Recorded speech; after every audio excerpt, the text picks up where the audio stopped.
নমস্কার বন্ধুরা, তন্হির পাকশালাতে সবাইকে স্বাগত। একঘেয়ে মাংসের ঝোল, চিকেন কষা বা চিলি চিকেন না বানিয়ে এই রকমভাবে আপনারা চাইলে নতুন পদ্ধতিতে নতুন স্বাদের রেসিপি কিন্তু অবশ্যই বাড়িতে বানিয়ে নিতে পারেন। আজকে আমি আপনাদের সঙ্গে শেয়ার করছি সম্পূর্ণ আমার নিজস্ব রেসিপিতে সসেজ কারির রেসিপি। আশা করি আমার অন্যান্য রেসিপিগুলোর মতন এই রেসিপিটিও আপনাদের ভালো লাগবে। তাহলে দেখে নেওয়া যাক আমার আজকের এই ভিডিওটি। সসেজ কারি বানাবার জন্য নিয়েছি এখানে 300 গ্রাম পরিমাণে বোনলেস চিকেনের ব্রেস্টের পিস। মিডিয়াম সাইজের টুকরো করে কেটে নেওয়ার পর এগুলোকে আমি গ্রাইন্ডিং জারের মধ্যে নিয়ে একদম মসৃণ করে বেটে নেব।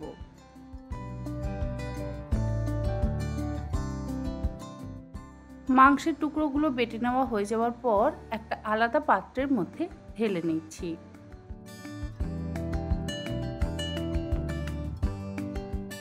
এরপরে এর মধ্যে দিয়ে দেব 1 টেবিল চামচ পরিমাণে আদা রসুন বাটা, হাফ চা চামচ পরিমাণে গোলমরিচের গুঁড়ো, তার সাথে দিচ্ছি হাফ চা চামচ পরিমাণে লঙ্কার গুঁড়ো।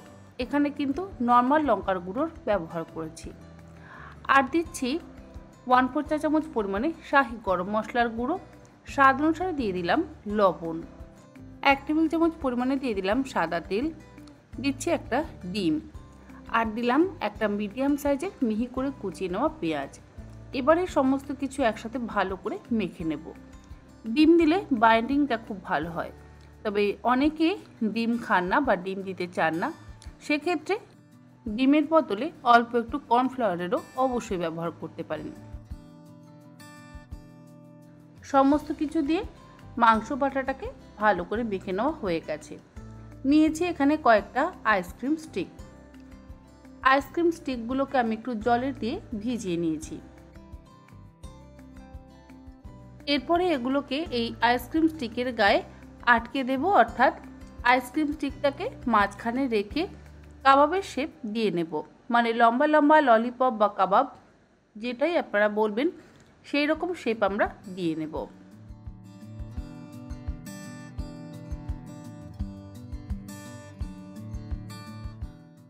যে পরিমাণে চিকেন আমি নিয়েছিলাম তাতে আমার এরকম মোট 6টা স্টিক তৈরি হয়েছে।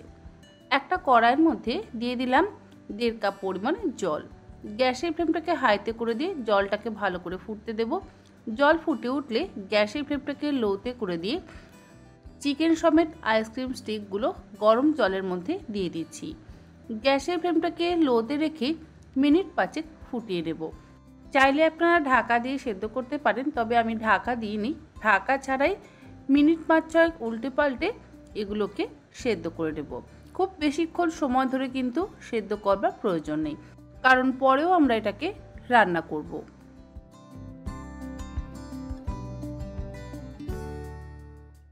সেদ্ধ করা হয়ে গেলে জল থেকে তুলে একটা আলাদা পাত্রের মধ্যে রেখে ঠান্ডা করে নেব।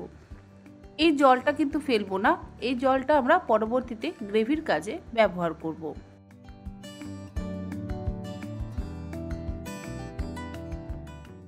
গ্রেভির জন্য গ্রাইন্ডিং জারের মধ্যে নিয়ে নিলাম 2টো মিডিয়াম সাইজের টুকরো করে কেটে নেওয়া পেঁয়াজ, হাফ ইঞ্চি আদা টুকরো, 5 কোয়া রসুন, 4টে কাঁচা লঙ্কা।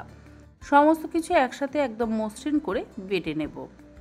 মশলা বাটা হয়ে যাওয়ার পর এবারে আইসক্রিম স্টিকগুলো আমি বের করে নেব। দেখুন খুব সহজেই কিন্তু আইসক্রিম স্টিকগুলো বেরিয়ে আসছে, যেহেতু এটা ঠান্ডা হয়ে গেছে। গরম অবস্থায় বের করতে যাবেন না, তাহলে আবার ভেঙে যেতে পারে।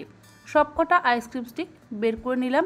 আর এইভাবে আপনারা সসেজ বানিয়ে এয়ারটাইট কন্টেনারের মধ্যে করে ভরে ডিপ ফ্রিজে চাইলে আপনারা 2 থেকে 3 মাস স্টোর করে রাখতে পারেন, আর নর্মাল ফ্রিজে মোটামুটি 5 থেকে 7 দিন স্টোর করে রাখতে পারেন। এবার এগুলোকে আমি গোল গোল টুকরো করে কেটে নেব।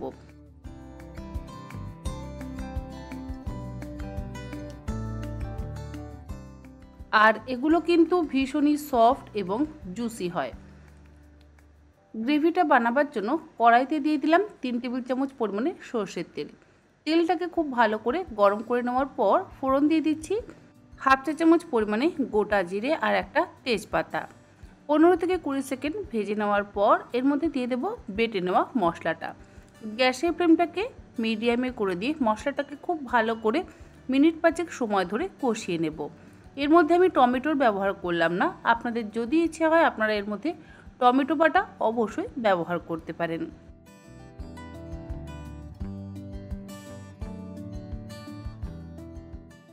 5-6 মিনিট কষিয়ে নেওয়ার পর এবার এর মধ্যে দিয়ে দিলাম হাফ চা চামচ পরিমাণে হলুদ গুঁড়ো, 1 চা চামচ পরিমাণে দিয়ে দিলাম কাশ্মীরি লঙ্কার গুঁড়ো, অল্প একটু দিয়ে দিচ্ছি শাহি গরম মশলার গুঁড়ো, আর তার সাথে দিয়ে দেব হাফ চা চামচ পরিমাণে জিরে গুঁড়ো।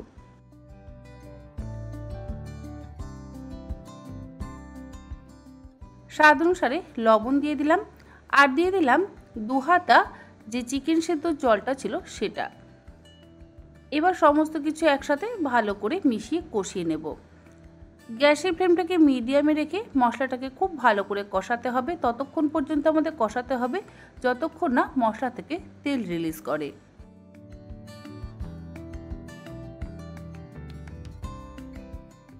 অল্প অল্প করে চিকেন সেদ্ধর জলটা দিয়ে আমি মশলাটাকে মিনিট 10 সময় ধরে ভালো করে কষিয়ে নিলাম।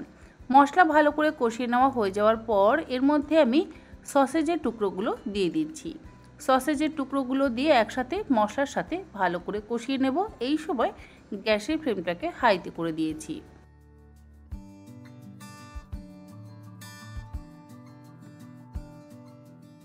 সসেজের টুকরোগুলো দিয়ে কষিয়ে নেওয়ার পর এর মধ্যে দিয়ে দেব হাফ কাপ পরিমাণে ফেটিয়ে নেওয়া টক দই, আর টক দইয়ের মধ্যে 5টা কাজু বাদামও একসাথে বেটে নিয়েছিলাম। সমস্ত কিছু একসাথে গ্রেভির মধ্যে দিয়ে আবারও একবার ভালো করে মিশিয়ে কষিয়ে নেব। আর এই সময় গ্যাসের ফ্লেমটাকে কিন্তু লোতে রেখেই কষাতে হবে।